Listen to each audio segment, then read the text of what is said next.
안녕하십니까. 시면상한가 시즌2 오늘 또 목요일에 활기차게 인사드립니다. 자, 저희 방송은 8시부터 11시까지 진행이 되죠. 자, 오늘은 정말 쉽지 않은 상황입니다. 8시부터 대한민국 축구대표팀 브라질과의 경기가 있기 때문에 저희 경쟁사로 대한민국과 브라질의 축구 경기가 진행이 되는데 저희 채팅창은 열려 있습니다. 이럴 때일수록 여러분의 실시간 한마디, 여러분의 채팅이 저희에게 큰 도움이 되고요. 오히려 오늘 동접자가 좀 적을 것 같은데 그러므로 여러분의 질문을 최대한 많이 소화를 시켜보도록 하겠습니다. 실시간 한마디 기능 나가고 있고 채팅창에 여러 가지 의견들 남겨주시면 좋습니다. 자, 오늘 특이점에서는 정말 중요한 이야기들을 해봐야 됩니다. 첫 번째로는요. 월가 황제 JP모건의 CEO죠. 경제 허리케인이 온다. 이렇게 경고를 했습니다. 오늘 또 양적 긴축이 시작되는 첫날인데 이 양적 긴축과 그리고 금리 인상 동시에 진행되는 이 상황에서 진짜 이 우리가 주식시장에서는 경고음을 들어야 되는 상황인지 제대로 짚어보겠습니다. 자, 그리고 두 번째로는요. 삼성전자 M&A 관련해서 기대감이 좀 커지고 있는 상황입니다. 어떤 기업을 M&A를 할지 어떤 기대감이 커지고 있는지 그렇다면 그 흐름에서 우리는 어떤 수익률을 챙길 수 있는지 관련주 한번 짚어보겠습니다. 자, 세 번째로는요. 바이오, 제약 이런 얘기 해볼까요? 항암 올림픽이라는 아스코가 개막 하루를 앞두고 있습니다. 바이오주들 오늘도 좀 꿈틀대는 종목들이 많았는데 이런 종목들을 좀 들여다볼 수 있을지 한번 자세히 이야기 나누어 보겠습니다. 자, 오늘도 역시나 좋은 말씀 주실 세 분 모시겠습니다. 화목팀입니다. 왼쪽부터 이호근 매니저님 모셨고요. 가운데는 김준호 매니저님, 오른쪽에는 최현덕 매니저님 모셨습니다. 어서 오세요. 안녕하십니까. 자, 아까 대기실에서 최현덕 매니저님한테 오늘 무조건 동접자 1000명을 만들어야 된다. 네. 이랬더니 평소에도 안 나오는데 오늘 축구도 있는데 나오겠냐. 네. 이렇게 말씀을 하셨는데 이럴 때일수록 더욱더 힘을 내야 되는 거 아닙니까? 당연히 힘을 내서 할 건데 예. 평소에도 이제 1000명이 안 되는데 진짜 오늘 우리 유명한 선수 다 나오지 않습니까? 예. 그런데 이제 그걸 이길 수 있을까? 그래서 저는 솔직히 이길 수도 있다고 생각을 합니다. 오. 왜냐하면 축구를 안 좋아하는 사람도 있거든요. 예. 그런 사람들은 아마 다 오실 것 같고 그런 분들한테는 또 비장의 카드로 예. 제가 치킨 정도는 또 드릴 수 있거든요. 그런 분들은 계속 시청을 좀 해주시면은 치킨 제가 한번 도와드리도록 하겠습니다. 알겠습니다. 1000명이 넘으면 안 넘어도 일단 노력은 해주셨으니까. 예. 한 가지만 거세요. 1000명을 넘는다에 아니면 안 넘는다에. 왜냐면 반대쪽은 김준호 매니저가 쏠 거니까. 아, 그래요? 예. 그럼 넘으면 제가 쏘는 걸로. 알겠습니다. 김준호 매니저님은 안 넘으면 쏘는 걸로? 아주 좀 멋있는 건 예. 네, 저는 700 한번 갈까요? 네. 700명? 700명. 700명이 네. 너무 약하지 않습니까? 700명 그래도 약간 좀 현실적이니까. 현실적. 700명이 넘으면은 예. 치킨을 쏘는 걸로. 얼마니? 3마리. 3마리 할게요. 현실적으로 가겠습니다. 현실적으로 하겠습니다. 그러면 오늘 그 브라질과 우리나라 대표팀 골 넣는 만큼, 그 골의 개수만큼 치킨을 쏘는 건 어떨까요? 합쳐서요? 예. 브라질, 한국 합쳐서. 우리가 이제 한 팀이니까, 우리 원팀이니까 예. 벌써 우리끼리 이렇게 편을 가르면 안 될 것 같아요. 알겠습니다. 그래서 그 결과에 따라서 우리 셋이 힘을 합쳐가지고 치킨을 다 보내드리도록 하겠습니다. 알겠습니다. 만약에 3대3으로 끝난다면 6마리 쏘는 6마리. 겁니다. 예. 이호근 매니저님 동의하시나요? 항상 앞에서 저가면 끌려가시는 느낌이라서. 저요? 어떻게 돼요? 저는 그냥 아무 생각 없습니다. 그냥 예, 정하는 축구 안 대로. 좋아하시죠? 네? 축구 안 좋아하시죠? 저 축구 되게 좋아하는데. 축구, 그걸로 모니터로 보시면 안 됩니다. 앞에 있는 노트북으로. 근데 제가 예. 저는 그냥 그렇게 아슬아슬한 거 안 보고 예. 하이라이트만 봅니다. 하이라이트로 10분짜리 네. 네네. 깔끔하게. 네. 알겠습니다. 손흥민과 이호근 네. 누가 더 러블리합니까? 당연히 여기 모신 분들이 다 잘 아실 것 같은데. 예. 이효근. 알겠습니다. 자, 손흥민 팬분들 계시면 제가 죄송하다고 말씀드리면서 특이점 출발하겠습니다. 자, 여러분은 저희가 이제 우리나라가 골 넣으면 저희가 문자 중계를 또 해드릴 테니까 그거 보지 마시고 이제 특이점 보시고 저희 시면상한가 보시면서 수익 챙겨가시고 치킨 챙겨가시고 지식 챙겨가시면 좋을 것 같습니다. 자, 첫 번째 특이점부터 가보죠. 자, 첫 번째 특이점 저희가 웃으면서 이야기했지만 사실 이야기할 게 지금 얘기가 들어왔는데 꼭 브라질이 골을 넣었다는 소식이 지금 이제 막 시작하잖아요. 예, 여러분 치킨 한 마리 지금 오늘 챙겨가셨습니다. 자, 오늘 벌써부터 시작부터 브라질이 골을 하나 넣었다는 오늘 많이 나오네요. 옵사이드라는 얘기가 나오고 있습니다. 자, 시겁했는데 어쨌든 간에 저희가 웃으면서 이렇게 얘기를 하지만 사실 주식시장은 지금 위험한 경고음, 위험한 이야기들이 살짝씩 계속 나오고 있습니다. 월가 황제라고 하는 JP 모건의 CEO 제이미 다이먼이 이코노믹 허리케인, 경제적 허리케인이 온다라고 경고를 하고 나섰습니다. 글로벌 경제 그리고 우리 경제는 어떻게 될까요? 요거 한번 자세히 이야기를 나눠봐야 될 텐데 CNN제를 한번 볼게요. CNN 비즈니스에서 나온 얘기입니다. 제목 자체가 Brace Yourself. 이거는 이 비행기가 추락할 때 기장의 승객들한테 하는 얘기입니다. 그런 것처럼 꽉 붙들어 매라. 이코노믹 허리케인, 경제적 허리케인이 온다라면서 JP모건 회장이 걱정스러운 얼굴로 이렇게 얘기를 하고 있습니다. 우크라이나 관련해서 전쟁 이슈, 그리고 연준의 금리 인상 이슈, QT, 그리고 인플레이션을 못 잡는 이야기들, 이런 것들이 나오면서 JP모건 다이먼 회장이 계속해서 안 좋은 이야기를 하고 있는데요. 구체적으로 어떤 이야기를 했느냐 한번 보면요. 이런 영문자가 있습니다. 지금은 해가 쨍쨍하고 모든 게 괜찮아 보이고 연준이 모든 상황을 컨트롤할 수 있을 것이라 생각하고 있지만 도로 귀퉁이 조금만 더 가면 바로 허리케인이 오고 있다. 무서운 이야기를 했는데 관련해서 동의하지 않는 매니저들, 애널리스트들, 그리고 월가의 귀재들 정말 많습니다. 우리 매니저들은 어떻게 생각하시는지 판넬을 통해서 확인해 보도록 하겠습니다. 보여주시죠. 자, 이호근 매니저님부터 갑니다. 단기 맑음, 장기 안개속. 네. 요거는 JP모건 CEO가 얘기한 거랑 똑같지 않습니까? 똑같아요. 난 뭐라. 단기적으로 맑고 네. 코너 귀퉁이 돌면 네. 허리케인 오고 있다. 네. 똑같습니까? 뷰가? 아니 저는 이제 계속 무방할 때 예. 보통 저런 얘기를 했거든요. 지금 걱정할 필요 없다. 연말 가서 조심해라. 어. 그러니까 아까 그 CEO가 아마 제 무방을 좀 들은 거 아닌가요? 알겠습니다. 네. JP모건 CEO가 무료 방송을 애청자입니다. 애청자. 네, 네. 슈퍼챗도 쐈을 수 있습니다. 자, 알겠습니다. 오른쪽으로 넘어가서 김준호 매니저님 판넬입니다. 엇갈린 네. 의견. 맞습니다. 요거는 찬반 네. 관련해가지고 찬반론이 몇 대 몇 정도로 갈립니까? 지금 상황에서? 일단 뭐 시장에서는 항상 폭등장이든 급락장이든 긍정론자와 부정론자가 항상 늘 있기 마련인 거고요. 예. 그리고 JP모건 CEO가 이제 시장에 대해서 태풍이 온다라고 지금 언급을 했는데 JP모건 내에서는 또 미국 경기 침체가 없다라는 또 보고서가 맞습니다. 나왔습니다. 예. 그래서 계속해서 어떤 시장의 뷰는 엇갈릴 수밖에 없는 거기 때문에 이 JP모건 CEO의 발언에 너무 우리가 민감하게 반응할 필요는 없고 이미 시장도 하락폭도 굉장히 제한적이었고요. 예. 지금 현재 미국 선물 시장도 반등이 나와주고 있는 거 봤을 때는 크게 시장은 지금 반응하지 않고 있다는 점을 놓고 봤을 때 너무 우리가 지나치게 안 좋은 쪽만 집중할 필요는 없다고 보고 있습니다. 알겠습니다. 하우스 내부에서도 CEO와 직원들의 맞습니다. 의견이 엇갈리고 있습니다. 자, 최현덕 매니저님 판넬로 가봅니다. 조롱으로 가버리네요. 그냥 JP모건을 조롱해버리네요. 전망은 나도 한다. 이 채팅창에서 제일 열받는 게 저 웃음 표시거든요. 전망은 나도 한다. 이놈아. 이 정도잖아요. 근데 이제 저는 왜 그렇게 이렇게 썼냐면은 예. 저 이 어떤 새로운 근거라든가 뭐 그런 게 있었다고 한다면 좀 정말 조심을 해야겠구나라고 생각했을 건데 지금 제가 자세히 보니까는 뭐 다 나와 있는 내용을 그대로 이야기하면서 허리케인이라고 얘기했고 또 이 허리케인이 작은 건지 큰 건지도 모르겠다. 그러니까 일단 조심하자라는 건데 작은 거라면은 상관없는 거거든요. 큰 것이 더 문제인 거고. 그러니까 예. 어떻게 보면 또 이제 좋을 수 있다는 것을 살짝 빼는 모습이라서 뭐 이런 전망은 나도 하겠다. 이렇게 좀 적어놓은 겁니다. 알겠습니다. 다음에는 밑에 이노마도 써주시면 훨씬 더 맛이 그러면 살 안 것 될 것 같습니다. 같아가지고 제가 살짝 좀 이제 약 올리려고. 약 올리려고 웃음 표시까지 얘기를 했습니다.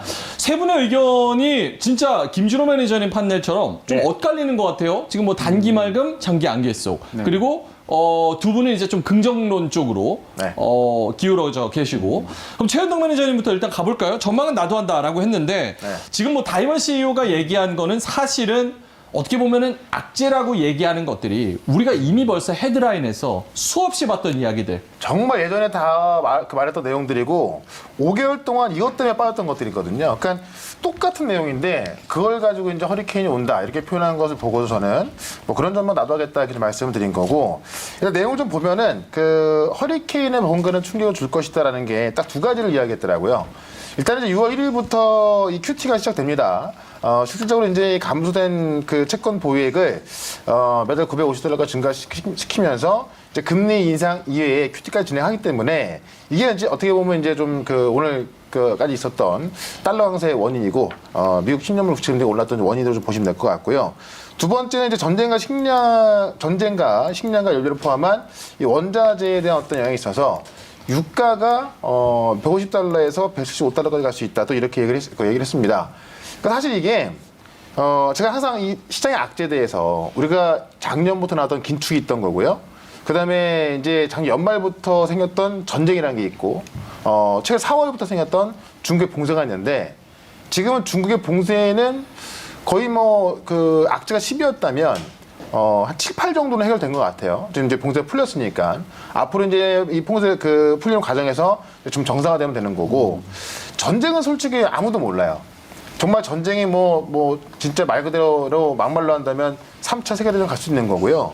안 갈 가능성도 있는 거고, 정말 아무도 모르는 겁니다. 그러니까 전쟁에 대해서 아마 지금 이 다이먼 같은 경우는 좀 안 좋게 본 것 같은데, 오늘 아침까지 보면은 지난주까지 봤을 때 전쟁에 대해서 미국이 지원한 어떤 중거리 미사일 같고요, 우크라이나가 러시아를 공격할 수 있다라까지 됐었어요. 그래서 지금 미국이 만약에 이 우크라이나가 미사일을 러시아 쪽으로 쏜다고 한다면은 그건 우크라이나의 자유지, 우리가 뭐 어떤 제한 조건 아니다라고 해서 그렇게 된다면은 진짜 확정 가능성이 있던 건데, 오늘 아침에 나온 걸 보면은 바이든이 그건 안 된다라고 했거든요. 그래서 확전은 피하자는 식으로 가면서 러시아가 오히려 이제는 지금 젤렌스키 대통령하고 어떤 그 회담 가능성을 이야기하면서 휴전 가능성으로 나아지고 있습니다.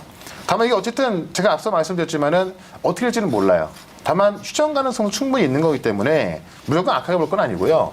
만약에 전쟁이 확전으로 간다면 당연히 뭐 이 다이먼 CEO 말대로 상당히 큰 충격일 겁니다. 근데 그거는 모르는 거니까는 그런 전망이 나타날 수 있다라고 좀 본 겁니다. 어쨌든 이 내용에 대해서도 어쨌든 그게 뭐 작은 규모인지 큰 규모인지 모르겠다. 그걸 모르면서 뭐 이렇게 허리케인급이라고 말한 것도 제가 볼 때 좀 웃긴 것 같고, 오히려 그 다음에 맨 마지막에 한 말이 뭐냐면은 풍부한 일자리와 임금 상승으로 소비 지출이 여전히 강하다라고 해서 경제는 좋다라고 표현을 좀 했습니다. 그러면서 인플레이션 위협적이다.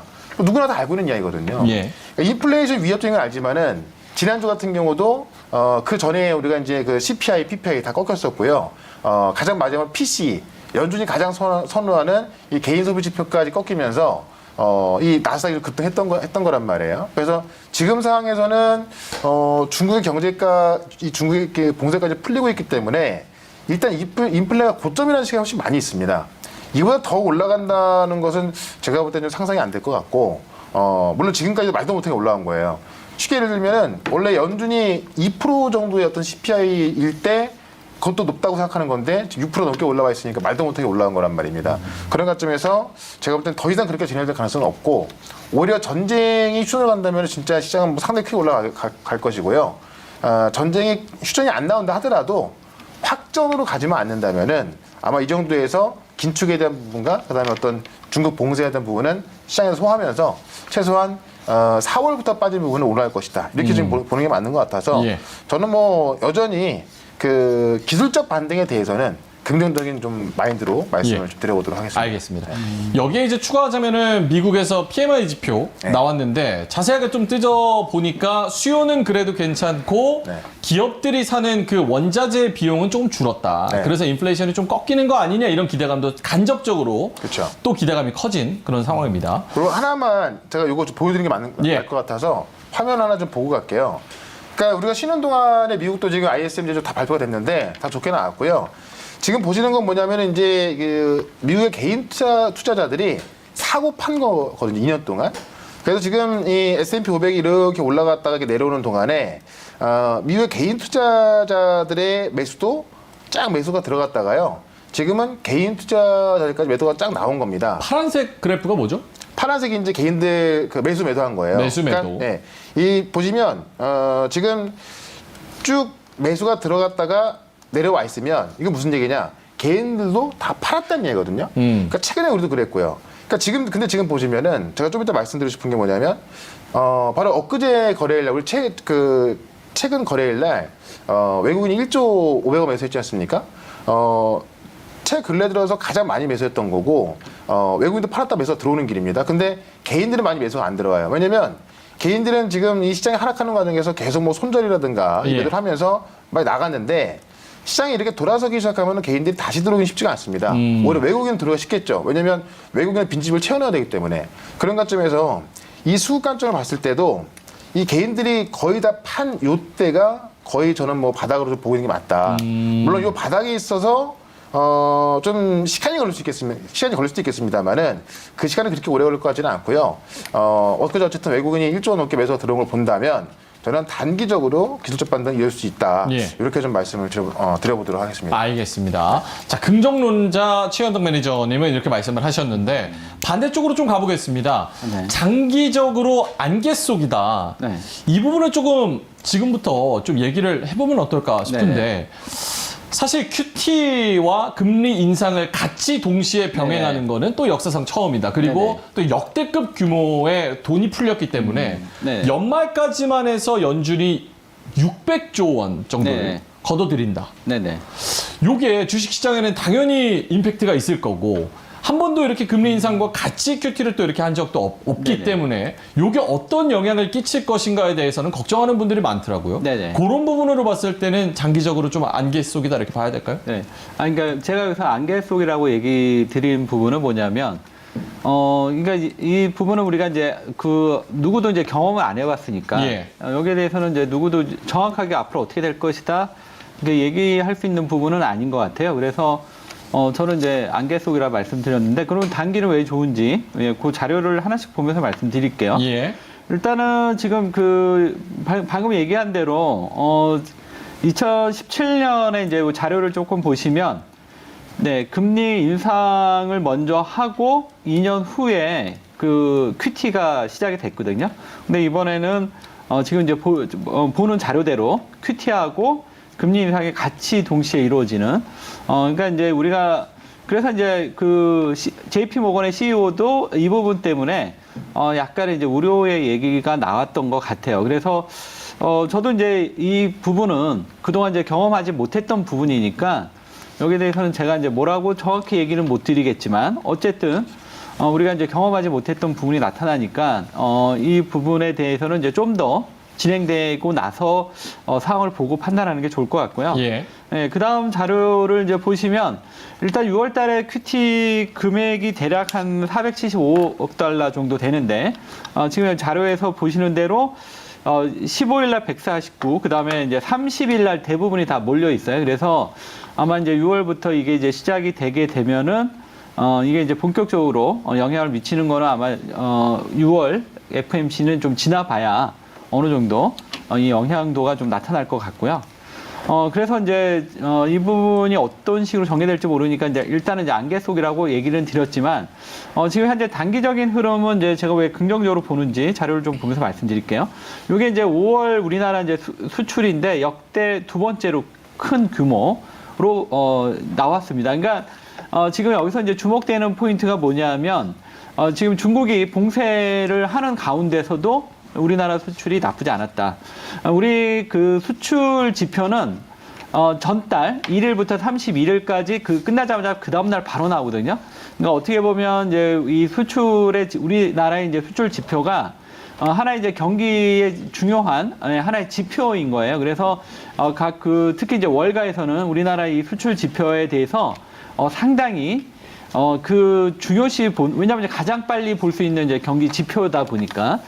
근데 이제 지금 이제 중국이 이제 이러한 상황에서도 우리나라가 5월 달이 역대 이제 두 번째로 큰 규모라는 점, 이런 점을 봤을 때, 여전히 글로벌 만약에 경기가 안 좋았으면 이렇게 수출을 못 했겠죠. 그래서, 지금 단기는 여전히 좀 좋은, 이런 흐름들이 나타나고 있고, 이것도 이제 중국 이제 제조 PMI 지수인데, 지난번 이제 봉쇄했을 때, 좀 최악의 아직 50을 넘어가진 않았지만 최악 국면에서 벗어나서 이제 50을 회복하려고 하고 있고요.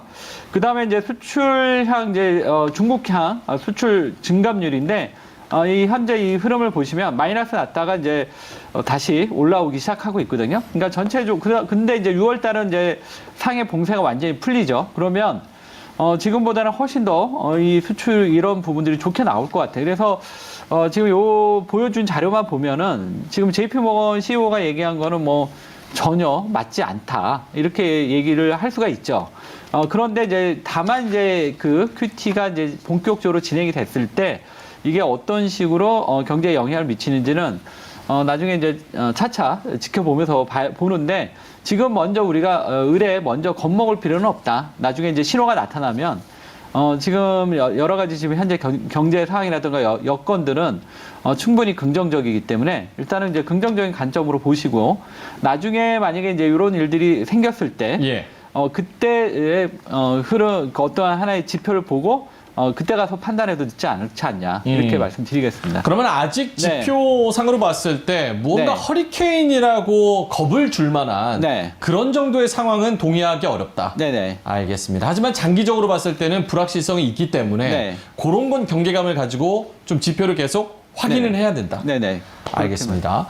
자, 김준호 매니저님은 엇갈린 의견. 맞습니다. 하우스랑 뭐 CEO랑 그리고 네. 찬성론자랑 이제 반대론자랑 네. 의견이 엇갈리는 그 사이에서는 김준호 매니저님은 어떤 스탠스인지 궁금해요. 저는 뭐 일단은 뭐 나올 만한 악재가 다 나왔다라고 보고 있고요. 예. 제가 JP모건 CEO도 저 시장의 어떤 하락 요인, 허리케인이 오는 요인 자체가 긴축과 전쟁이 두 가지 키워드를 말을 했잖아요. 예. 근데 사실 뭐 전쟁 리스크라든지 또 긴축 우려감은 사실 우리 작년부터 우리 국내 증시나 글로벌 증시에 반영되었던 악재이기 때문에 이게 다시 한번 시장의 충격으로 이어질 가능성은 좀 낮다라고 보고 있습니다. 제가 표를 보면서 좀 말씀을 드릴 텐데, JP모건 CEO가, 다이먼 CEO가 네, 경제 허리케인이 다가오고 있다고 말했습니다. 방금 말했던 것처럼 두 가지의 우려를 꼽았는데, 이제 뭐 긴축이나 이제 우크라이나 관련해서는 이미 주식시장에 이제 반영이 된 상태고, 근데 한 발 뺀 모습을 보여줬어요. 그래서 일단 JP모건 CEO가 소비자들의 어떤 씀씀이, 미국의 소비자들의 씀씀이는 늘어나고 있고 여전히 탄탄하다라고 발언을 했고요. 그리고 일자리는 이제 넘쳐나고 있고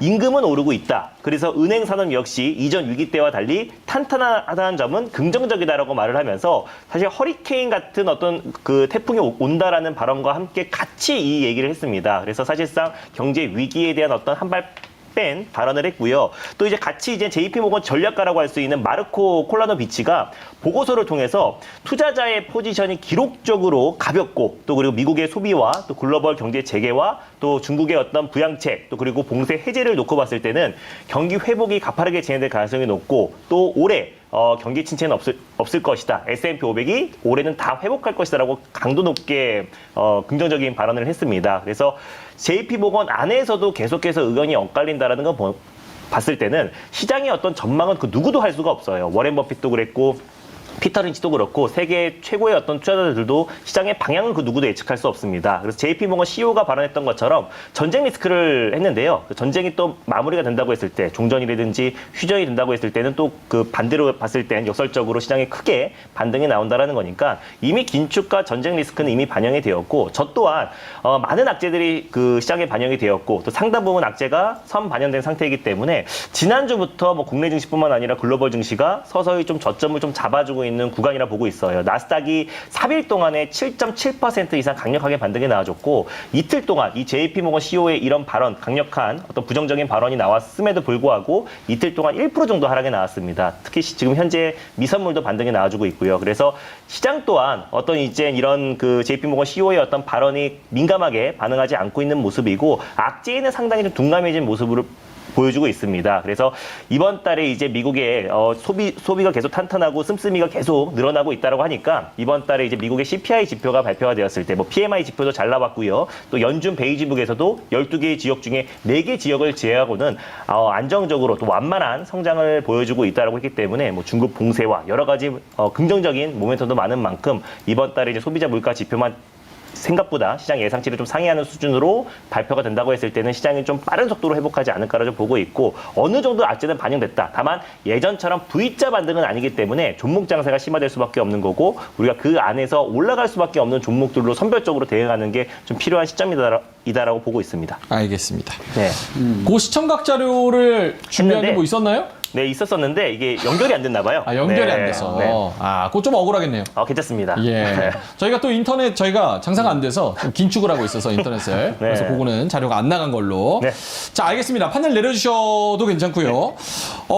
그럼 요거 한번 얘기를 해볼까요? 어쨌든 지금 뭐 여는 인사들도 경기 침체까지는 안 갈 것이다. 기대 인플레이션 자체도 지금 잘 잡히고 있고 연준이 그거에 따른 또 여러 가지 정책들도 추가적으로 또 준비 중이다.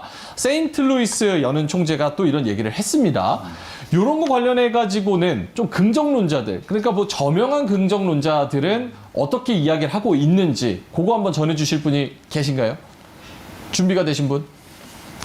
없으시면 넘어갈까요? 제가 해요? 어떻게 해요? 어떻게 해야 돼요? 아니면은 뭐 어쨌든 좀 긍정적으로 이야기하는 분들은 어떤 부분에 있어서 좀 긍정적으로 이야기를 하는 건지. 그러니까 제가 그 세인트루이스 연은 총재 예. 그 얘기를 좀 덧붙이자면은 예.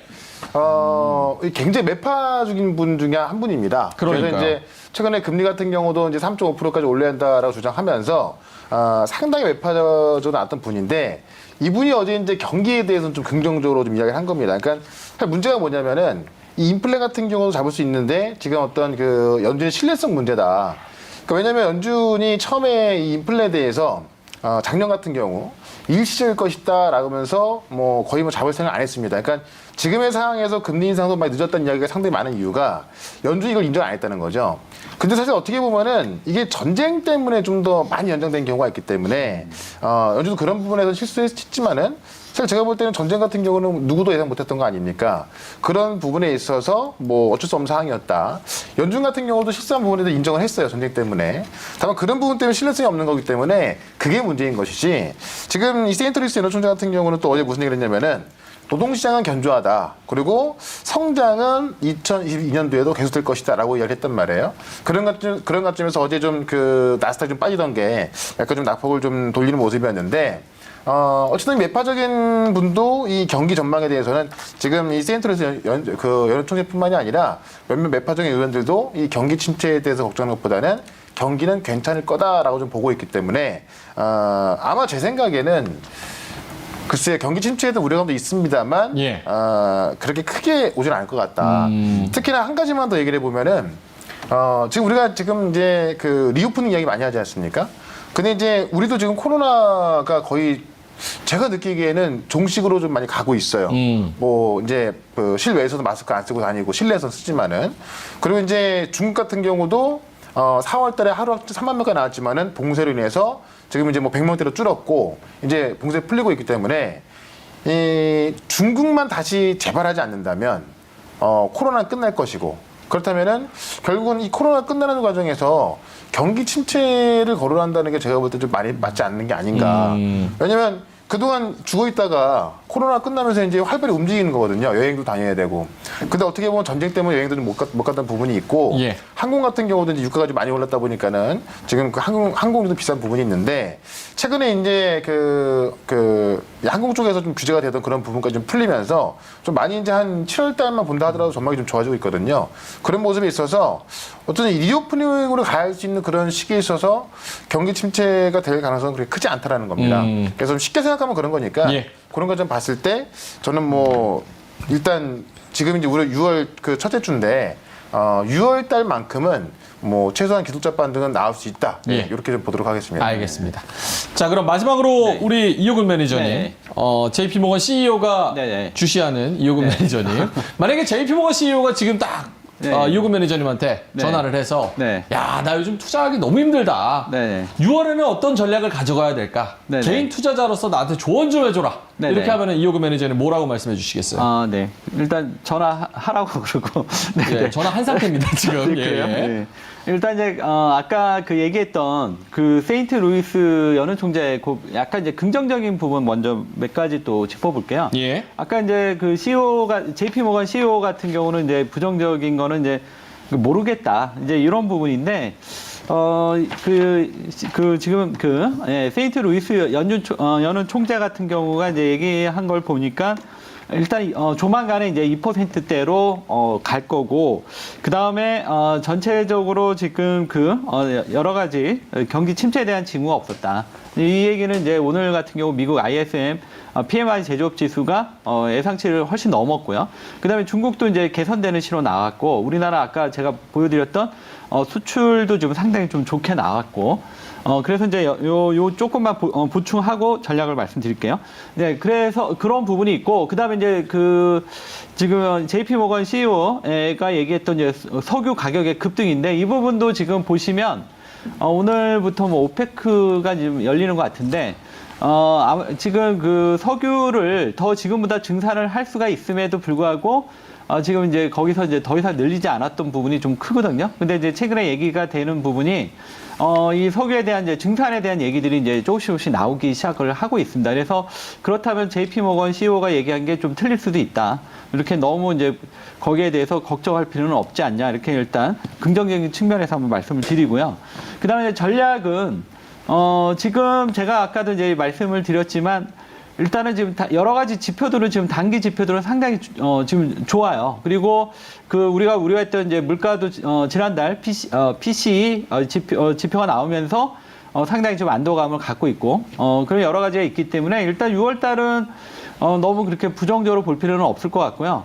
그래서 6월 달은 이제 전체적으로 일단은 이제 모멘텀이 있는 종목 중심으로 플레이, 특히 이제 차트가 어느 정도로 우상향이 되는 업종 중심으로 좀 접근하면은 우리가 이제 매매하는 데 있어서 크게 지장은 없지 않냐 이렇게 보고 있습니다. 그래서 최근에 이제 그런 업종들의 이제 흐름을 좀 말씀을 드린다면, 일단 이제 태양광이 이제 대표적인 그런 업종이 될 것 같고요. 최근에 그다음에 우주항공 관련주들 이쪽도 지금 상당히 최근에 상당히 좀 강한 우상향의 모습을 보여주고 있고, 그 다음에 지금 2차전지 소재주에서도 뭐 전 종목이 다 같이 가는 건 아닌데, 이러한 지금 상당히 좀 개선되는 종목들이 좀 상당히 보여주고 있거든요.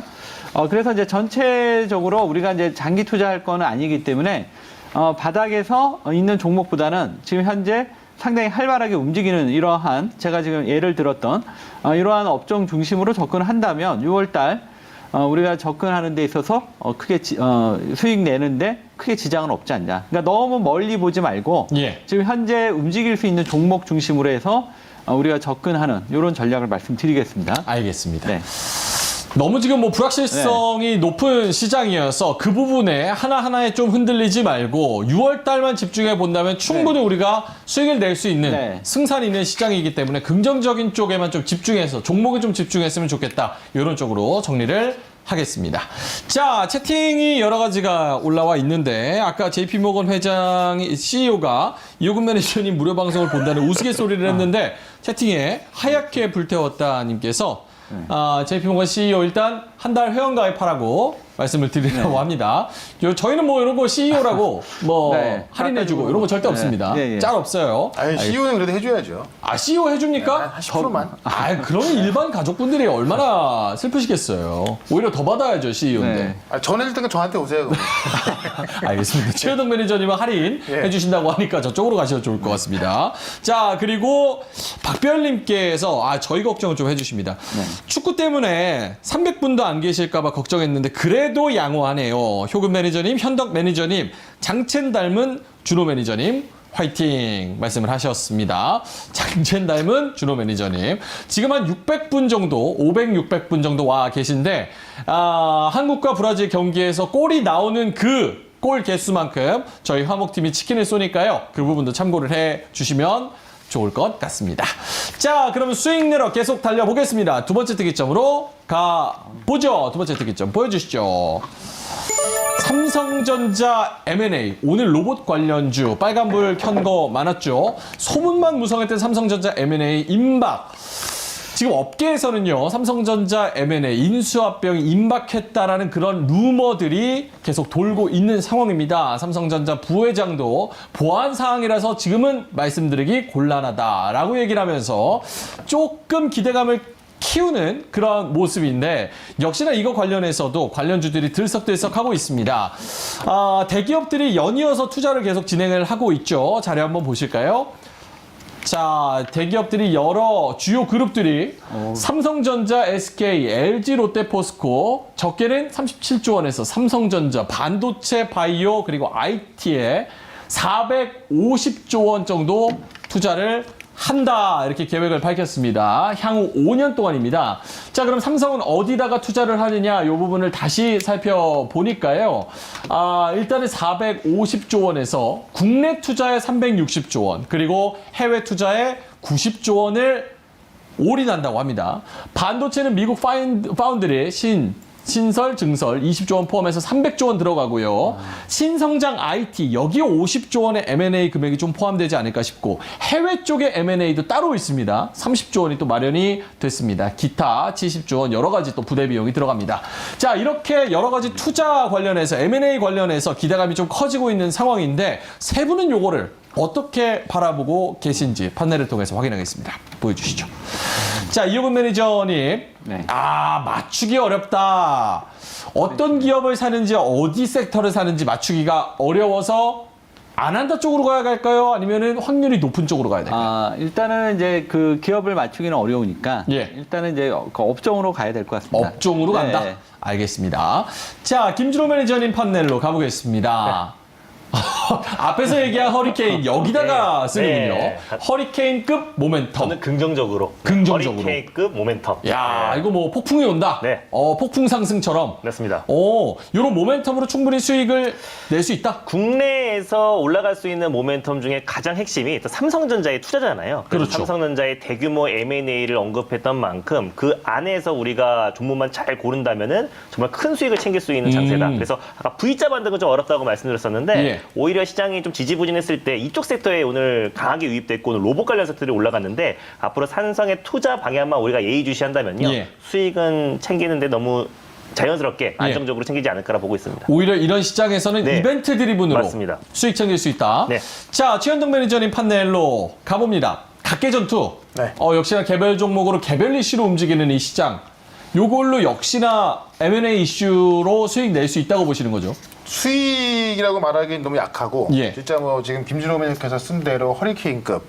그러니까 예전에 삼성전자가 이제 하만이라는 그 기업을 인수했을 때 그때 하만에 공급하던 아남전자가 한 5배 올라갔거든요. 그러니까 그런 정도의 우리가 몸에 좀 찾는 거예요. 그러니까 지금 아마 이 부분에 있어서 삼성의 M&A 관련해서 이제 좀 그 오해를 하신 분들이 계실까 말씀드립니다만은 예.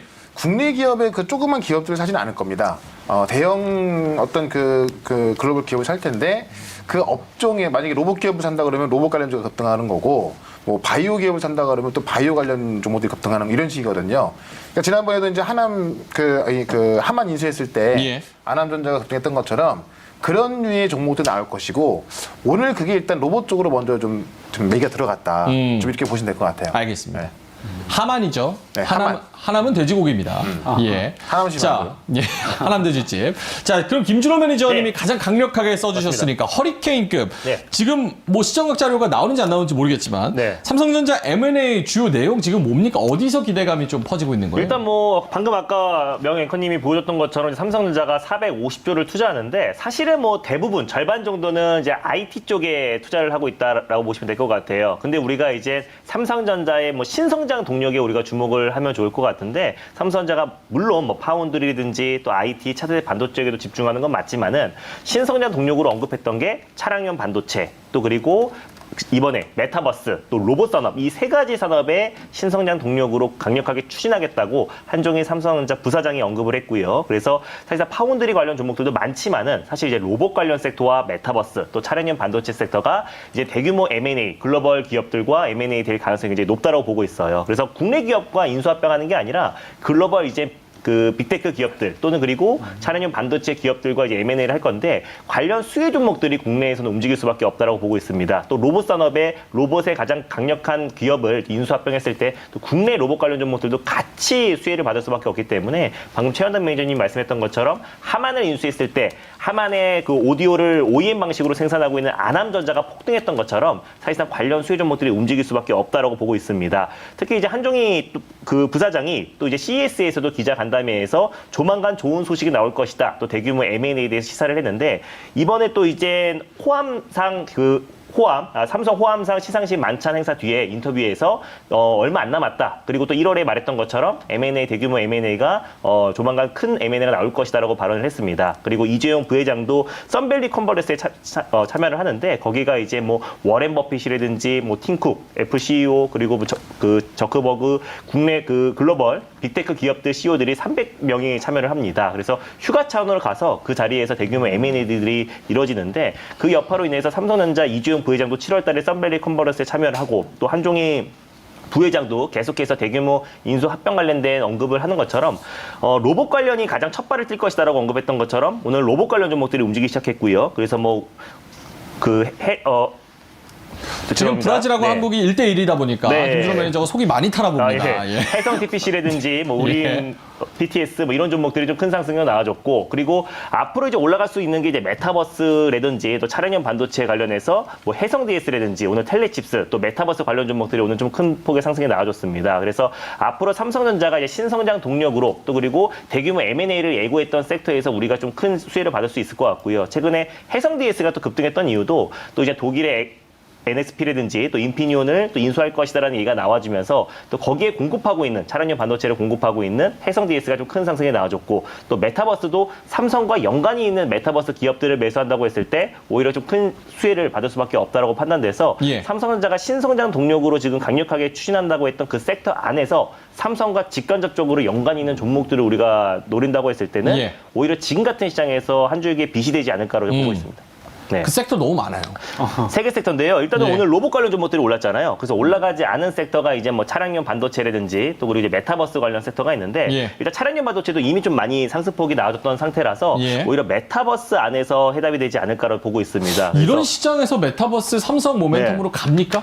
이미 뭐 코세스라든지 또 오늘 같은 경우는 뭐 맥스트라는 종목도 좀 강하게 좀 올라가기도 했고요. 그리고 사실상 최근에 뭐 위지 스튜디오라든지 그 덱스터 같은 종목들. 예. 최근에 VFX 관련해서 한국 그 송강호 배우라든지 또 박찬욱 감독이 또 이제 칸에 수상을 했고 또 K 컨텐츠의 위상이 나날이 높아지고 있는 상태이기 때문에 애플의 또 메타버스 기기 출시가 얼마 안 남은 시점이잖아요. 그래서 메타버스 기기 출시나 삼성의 메타버스, 삼성만의 메타버스를 만들겠다라고 발표했던 만큼 메타버스 기기와 또 그리고 메타버스 관련된 기술력을 가지고 있는 기업들이 좀 수혜를 받을 수 있고 로봇 산업과 차량용 반도체와 메타버스 쪽에는 삼성의 대규모 투자와 M&A를 예고한 상태이기 때문에 관련해서 계속 순환매가 돌지 않을까라고 보고 있습니다.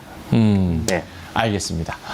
나머지 분들은 어떠세요? 결국은 이게 길게 얘기할 건 없고 그래서 삼성이 어떤 기업 M&A, 어떤 업종의 M&A하고 수혜가 되는 종목은 무엇이냐 이게 핵심인 것 같아서 최현동 매니저님 어떻게 보세요? 근데 솔직히 그거는 이제 진짜 뭐 딱 이거다라고 말할 수는 없고요. 왜냐하면 삼성전자의 정보력을 저희가 어떻게 감히 따라가겠습니까? 아, 그래도 최현덕이잖아요. 알 수는 없고. 최현덕이니까 좀 드릴 말씀은 예. 오늘만 보면 이제 로봇 쪽이 좀 강했고 저는 로봇이 그래도 조금 더 그 갈수 가능성이 있다? 크지 않을까. 오. 왜냐면 우리가 이제 전반적으로 살펴볼 필요가 있을 것 같은데 만약에 시장에서 자율주행 쪽으로 봤다면 과거에 삼성이 어떤 인수합병 얘기 나올 때마다 이제 뭐 네덜란드 NXP라든가 이런 거 인수한다는 얘기 나와가지고요.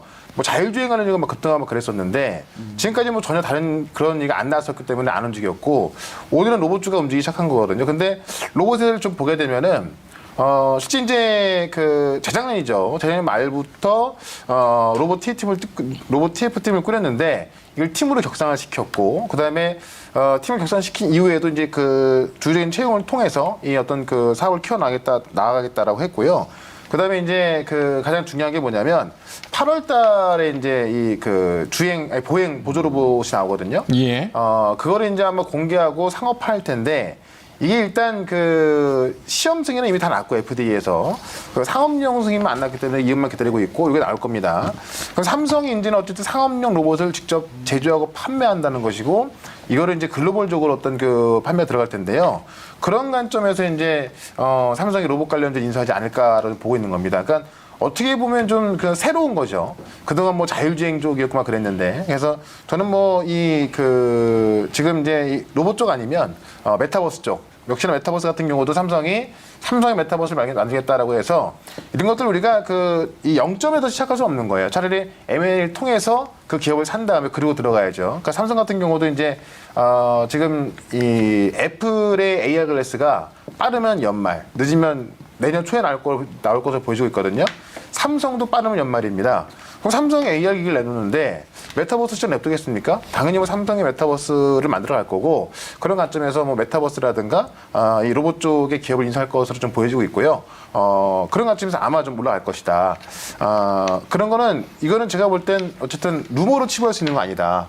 왜냐면 이미 1월 달에 한종희 부회장이 이제 얘기했었고, 예. 엊그제였죠. 엊그제 또 이제 그 삼성의 그 화암상 시상식에서 지금 진행되고 있으니까 조금만 기다려달라 또 이렇게 이야기했기 때문에 제가 볼 때는 이제 루머로 치부할 건 아니고요.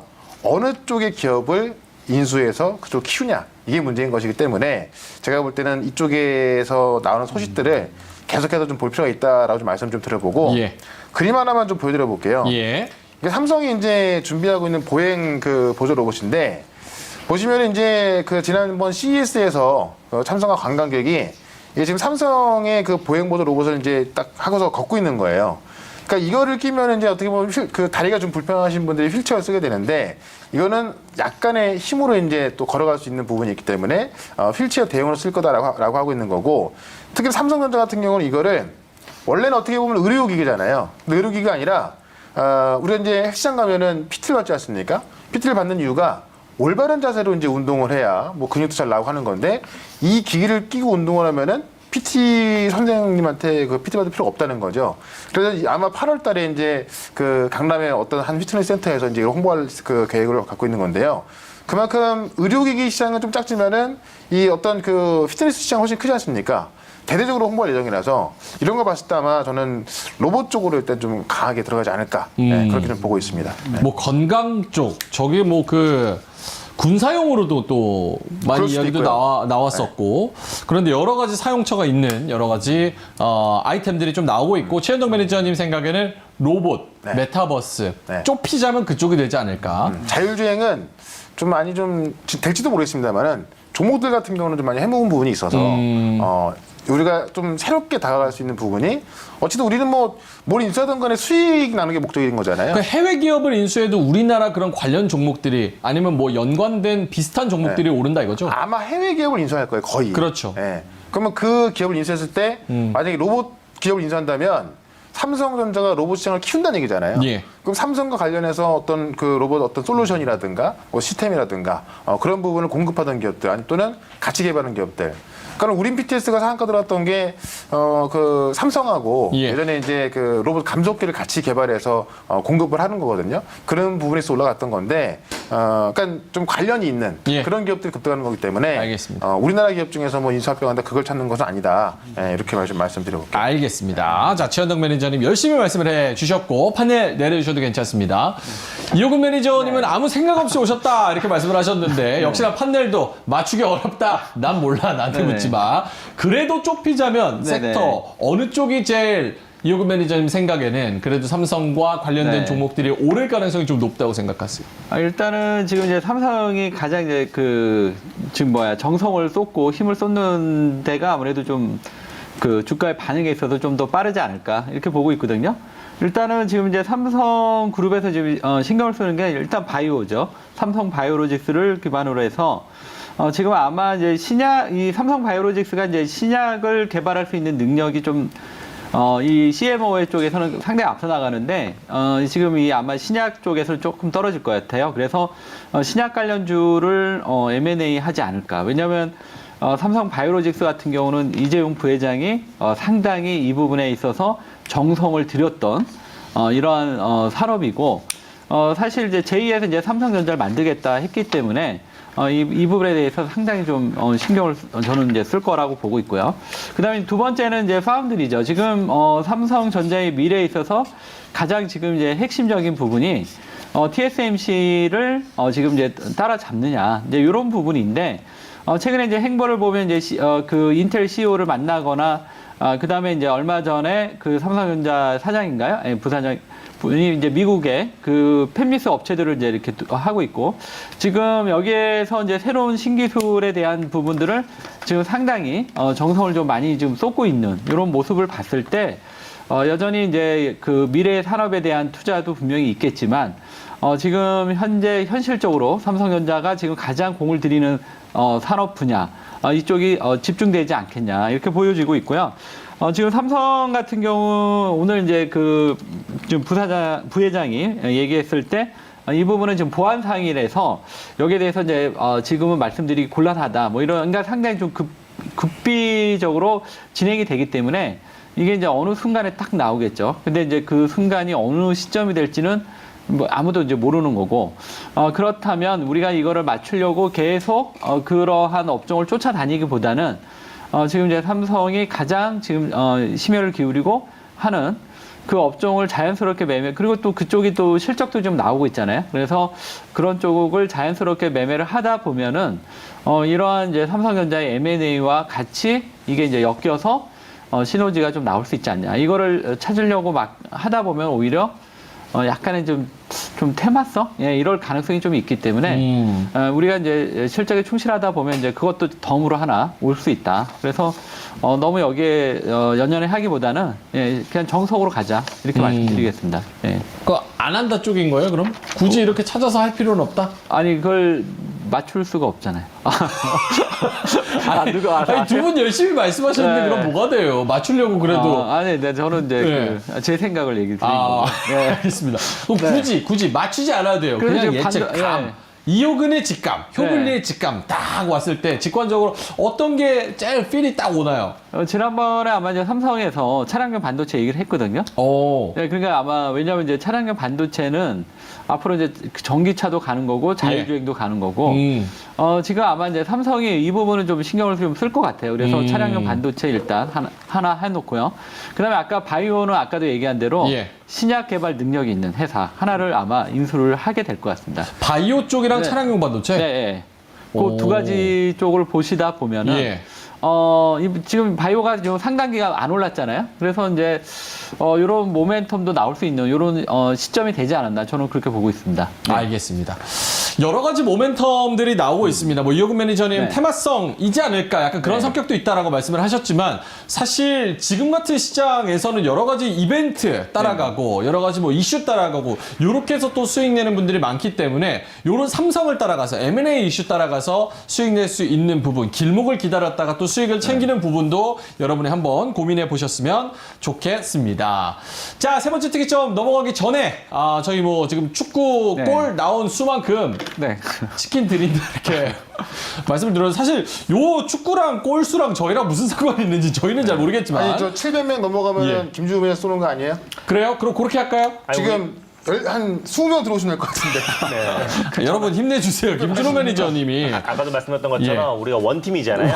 원팀이다 보니까 예. 우리 다 같이 17일반 모아가지고 축구도 네, 11명이 하는 거니까 맞습니다. 저희도 이제 네. 세 분이서 나누는 걸로 네. 전반전에만 지금 3골이 네. 터졌다고 합니다. 그런 소식 전해드리겠습니다. 요거는 이제 골수만큼 세상이 쏘는데 그 유튜브 저희 어느샌가 지금 1,100명이 넘었습니다. 스치면 상한가 저장소 이렇게 치셔서 들어가시면 매일매일 저희가 다시 보기 영상을 올려드리고 있습니다. 거기에 이제 하반기 우리 시장에 대한 응원, 서로서로 응원해야 될 때 아니겠습니까? 이 댓글 달아주시면 저희가 그분들 중에서 골수만큼 명수를 뽑아서 저희가 화요일 날 드리도록 하겠습니다. 자, 그러면 세 번째 특이점으로 가볼 텐데요. 세 번째 특이점 보여주시죠.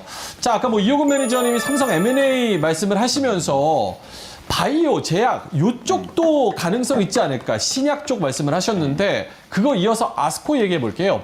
항암 올림픽이라고 이야기를 하는 아스코 2022 개막 하루 남았습니다. 바이오주 오늘도 강하게 빨간불을 켜는 그런 바이오주들도 있었습니다. 아스코는 어떻게 진행이 되고 과연 이게 이벤트로서 모멘텀의 역할을 할 수 있을지 이야기를 나눠보겠습니다. 자, 그럼 지난 아스코들은 비대면으로 했는데 아스코가 뭔지 어떻게 펼쳐지는지 그게 또 재밌는 자료가 하나 있어가지고 그거 한번 보고 그 다음 매니저님들 판넬 확인하도록 하겠습니다. 영상 한번 볼까요? But first, I'm going to begin with a dad joke. A dad joke. I know it's early in the morning. So, what do oncologists and spreadsheets, like Microsoft Excel, have in common? What do they do? What do they both do? They both kill cells. It's a dad joke. Not a great joke. 네, 아스코가 이렇게 재미없는 컨퍼런스입니다.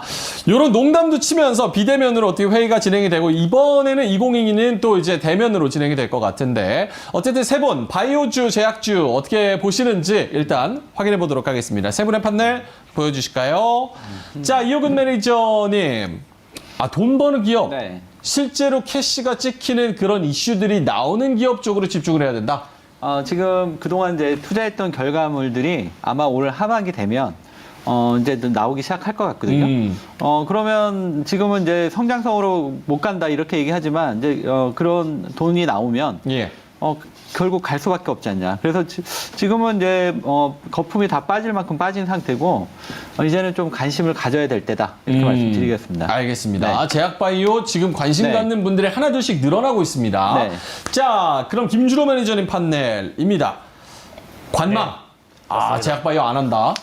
네, 당분간은 뭐 굳이 이게 어떤 컨퍼런스가 있다라고 해가지고 굳이 지금 제약바이오 참여 기업들을 들어갈 필요는 없다라고 보고 있어요. 왜냐면 JP모건 헬스케어 때도 참여 기업들, 그리고 사실상 크게 올라갔던 종목도 없잖아요. 그래서 확인하고 매수해도 늦지 않다라는 생각에 일단 관망이라고 적었습니다. 알겠습니다. 네. 지금은 일단 관망이다. 자, 최현동 매니저님 판넬입니다. 분위기 살살 봐가면서 손이 나가든지 말든지 하겠다. 아니요. 그럼요. 분위기가 살살 달아오르고 있다. 달아오르고 있다. 아스코가 그 분위기를 좀 띄울 수 있는 그런 이벤트가 근데 됩니까? 아스코 때문만은 아닌데 예.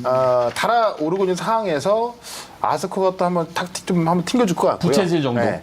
그 이유를 좀 봐야 될 것 같은데 어쨌든 이제 이 상반기가 워낙에 안 좋은 상황에서 성장주가 다 밀렸는데 하반기는 저는 성장주가 좀 갈 거라 보거든요. 근데 그 중에서 어떻게 보면 또 이 시장과는 또 좀 개별 이슈만을 갖고 올라갈 수 있는 기업들이 바이오고 최근에 보시면 어쨌든 HLB 같은 경우도 바닥에서 한 2배 올라지 않습니까? 그런 것들을 보고 이제 어떤 그 제2HLB가 되려는 그런 바이오 기업들이 좀 많이 나와주고 있습니다. 그런 관점에서 좀 각해전투로서 좀 분위기 살살 달아오르고 있고 그런 관점에서 좀 종목별로 본다면, 그러니까 전반적인 분위기가 이제 어떤 뭐 몇몇 섹터 간다기보다도요 좀 종목별로 올라갈 수 있는 모습이 있기 때문에 그런 달아오르는 종목들 좀 봐야겠다. 예. 오늘 저는 탑픽 종목으로 바이오 기업 갖고 나왔습니다. 그래요? 네. 그래요? 알겠습니다.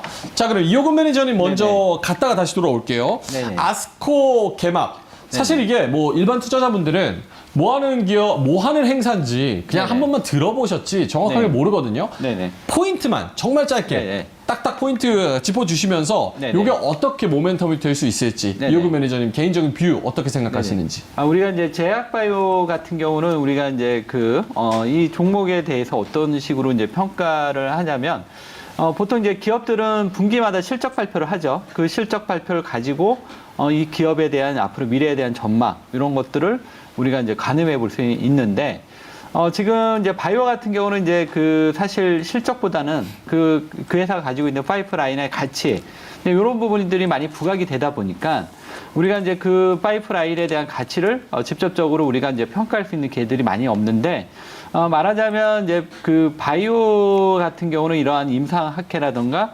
JP모건 헬스케어 이런 부분들이 이러한 기업들의 그동안에 이제 그동안 이제 쌓아왔던 이러한 이제 그 파이프라인의 이제 이 결과들을 발표하는, 그러니까 이제 어떻게 보면은 바이오의 이제 그러니까 일반 제조 기업들이 이제 분기 실적이 주가 상승의 모멘텀이 되듯이 이러한 바이오 기업들은 이러한 임상 결과들의 어떤 발표들이 주가 상승의 이제 모멘텀이 된다. 이런 측면에서 나름 의미가 좀 있다. 이렇게 보고 있고요.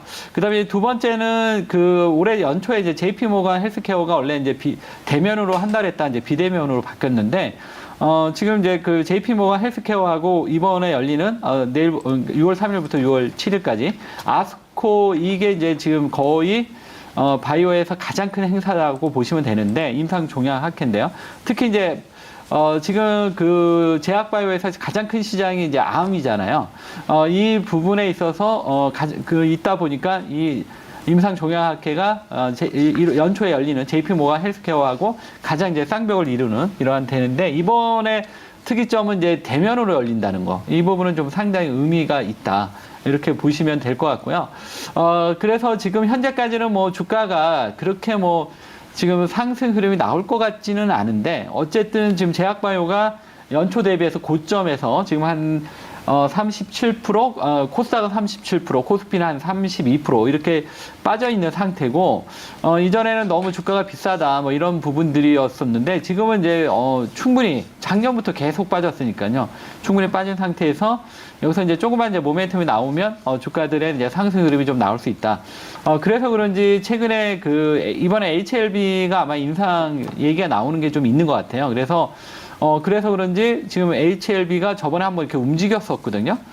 근데 저는 이제 개인적으로 HLB는 그렇게 썩 좋아하지는 않는데 어쨌든 그런 모멘텀에 맞춰서 좀 HLB가 한번 움직였던 게 아닌가 이렇게 보고 있고, 예. 이번 아스코에서 가장 이제 주목되고 있는 거는 이제 지금 네오 이문텍하고요. 네오 이문텍. 예, 그다음에 지금 네이저 티닙이라고 그래가지고 오스코텍하고 유한양이 같이 하고 있는 이번에 이제 얀센의 지금 제가 이제 정확히 용어가 지금 기억이 안 나는데, 예. 그 병역요법 이게 이제 나올 건데, 지금 요게 지금 임상 결과에 따라서 하반기에 이제 그 패스트 트랙으로 지금 이제 다 될 수 있는 이러한 지금 중요한 그런 부분들이거든요. 그래서 이번 아스코에서 이제 주목되는 거는 이제 아까도 얘기했지만 네이저 티닙의 파이프라인을 갖고 있는 유한양의 오스코텍, 그 다음에 아까 얘기했던 뭐 HLB는 이제 주가가 움직이니까 한번 관심 있게 볼 필요가 있을 것 같고, 그 다음에 네오 이문텍이 지금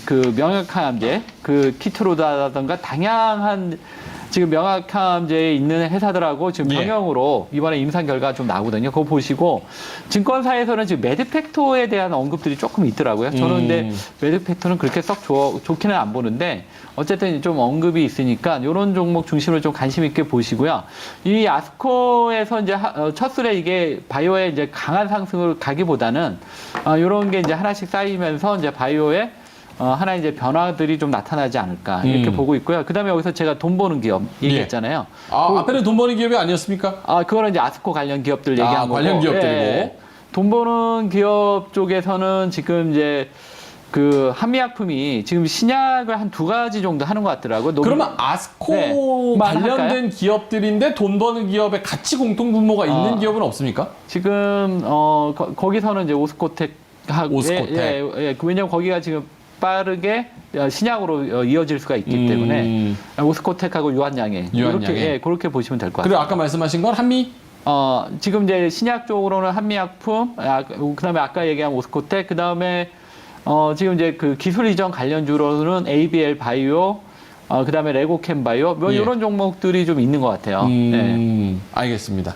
그럼 그게 아스코가 강한 이벤트는 될 수 없을 것 같아도 네. 어쨌든 지금 위치나 여러 가지 상황으로 네네. 봤을 때는 조만간 한번 시세를 줄 것 같다. 네, 그리고 아스코에서 누가 하나 딱 터지면 또 그게 계기가 돼서 바이오가 또 올라갈 수도 있고. 근데 이제 말씀하시죠. 지금 현재 제가 여기서 뭐 하나 나올 것 같다 이 얘기까지는 못 드리겠습니다. 왜요? 왜냐하면 아직 결과가 어떤 식으로 나올지는 모르니까요. 요것도 맞추기 어렵다. 왜냐하면 이제 그거는 이제 앞으로 이제 결과가 나와야 되는 거라서. 다 결과가 나와야 되는 거라. 자, 알겠습니다. 김준호 매니저님은 왜 관망이에요, 그러면? 저는 이제 좋아요. 바이오 헬스케어도 워낙에 낙폭이 컸었고 또 윤석열 정부에서도 이제 바이오 헬스케어 산업을 육성하겠다고 밝혔기 때문에 이제 제약바이오 섹터는 좋게 보는데, 이 이제 아스코를 앞둔 시점에서 거기에 참여한 기업들을 지금 이제 어떤 결과가 나오지 않았기 때문에 지금 그 기업들을 굳이 매수할 필요가 없다. 여기에서 어떤 치료제 개발 상황과 또 임상 진행 상황, 또 그리고 어떤 임상 결과 발표를 하는 건데, 그거에 따라서 이제 주가가 희비가 엇갈릴 가능성이 높고요. 그래서 어떤 기업에서 어떤 좋은 결과가 나올지를 아무도 모르는 거기 때문에 결과를 확인하고 매수해도 늦지 않다라고 좀 보고 있습니다. 그래서 굳이 우리가 미리 아스코를 앞두고 참여 기업들, 매드팩토나 HLB나 유한양의 네오이문텍 이런 기업들을 미리 어떤 결과를 예측하고 들어가는 거는 굉장히 위험하고, 왜냐면은 임상 결과는 의사들도 알 수가 없다라고 말씀드렸었잖아요. 그래서 유의성과 안전성 확보에 관련해서 누구도 예측할 수 있는 부분들이 아니기 때문에 일단 확인하고 매수해 늦지 않고, 여기서 좋은 결과가 나오고 또 스타 종목이 나온다고 했을 때는 또 제약바이오 섹터 자체에도 훈풍이 들어올 수 있는 부분도 분명히 있기 때문에 굳이 우리가 미리 선점해서 들어갈 필요는 없다고 보고 있습니다. 알겠습니다. 네. 자, 마지막으로 최현정 매니저님 짧게 분위기 살살 올라오고 있다. 그럼 요거 느낌에는 언제쯤 한번 샥 바이오의 그런 시세 분출이 좀 있을까요? 그러니까 종목마다 틀린 건데, 저는 조금 다르게 말씀드리고 싶은 게 뭐냐면, 지금 이제 아스코 자체가 이제 이 종약의 3대 올림픽으로 꼽히는 그 진짜 3대 학회 중에 하나라서 상당히 이제 의미는 있습니다만 이게 보통 이런 학회가 열릴 때 뭐 발표해서 올라간 기업들은 그렇게 많지 않아요. 그러니까 이걸 기다리는 것보다는 사실 이미 HLB는 이미 2배 올라와 있습니다. 내용이 대부분 나와 있기 때문에 여기서 뭘 발표한다 그래도 거기서 또 올라가기 쉽지는 않을 것 같고 특히나 다른 것 같은 경우도 이미 초록 발표가 나와 있는 게 되게 많이 있거든요. 근데 주가의 움직임이 없다라는 것은 이 초록 발표가 나온 상황에서 또 새롭게 뭐 나온 게 아니 데이터가 확인되는 거니까. 그러니까 이미 초록 발표가 나왔는데 주가의 움직임이 없어요. 이거는 시장에서 그렇게 시큰둥하다는 얘기입니다. 근데 굳이 그걸 갖고 또 아스코에서 어떤 새로운 게 나올까 해서 매수할 필요는 없거든요. 그러니까 저는 이 아스코 관련주보다는 지금 이런 분위기에 있어서 어떻게 보면 이제 아스코가 좀 약간 좀 또 튕겨준 거고 이런 기업에 있어서 이제 뭐 아스코에서 어떤 그 발표를 안 하는 기업들 중에도 임상 2상, 3상 앞둔 기업도 있고 임상 1상 뭐 발표한 기업도 많이 있어요. 그러니까 오히려 이런 것들로 인해서 분위기가 좋아지는 거지 꼭 아스코만을 바라볼 필요는 없다라는 겁니다. 그런 관점에서 이제 제가 좀 이따 말씀드릴 종목 같은 경우도 이제 아스코 관련 기업은 아니고 새로운 모니터에 있는 기업들인데 이런 제약바이오 쪽에서 뭐 임상 데이터라든가 아니면 임상 발표 또는 뭐 승인이라든가 아니면 이제 뭐 어떤 그 관련 미래 성장성이라든가 이런 거 봤을 때 올라갈 기업들이 많이 있기 때문에 꼭 아스코 기업들에서 찾는 것보다는 오히려 좀 아닌 쪽에서 보는 게 맞다. 왜냐면 이미 초록 발표가 나와 있기 때문에 뭐 새롭게 대박으로 나올 내용은 크게 보이지 않거든요. 예. 그런 관점에서 새로울 건 없으니까는 차라리 제약바이오 중에서 아스코 외에 다른 종목을 보자. 이렇게 좀 말씀을 드리겠습니다. 알겠습니다. 네. 그럼 오늘 최현동 매니저님이 갖고 오신 종목, 그거는 이제 또 바이오 쪽에서도 좀 주목을 받을 수 있는 그런 종목이다? 네, 일단 좀 초반에 치고 나갈 수 있을 것 같은 느낌이 있어서 아스코 관련주는 아니거든요. 예. 그러니까는 오히려 제가 볼 때 훨씬 나을 것 같습니다. 네. 알겠습니다. 요즘 시장이 이제 또 혼란스럽다 보니까 오늘 뭐 삼성전자 M&A 그리고 아스코 그리고 매크로적인 경기 침체 뭐 이런 이야기를 했는데 매니저님들 사이에서도 의견이 조금씩 디테일 따라서 의견이 좀 갈리는 것 같습니다. 여러분들 여러 가지 이럴 때일수록 더 많은 의견들 들어보시고 현명한 판단 해보시면 좋을 것 같습니다. 자, 그럼 특이점 3가지는 여기서 마무리하도록 하고요. 중계석으로 넘어가 보겠습니다.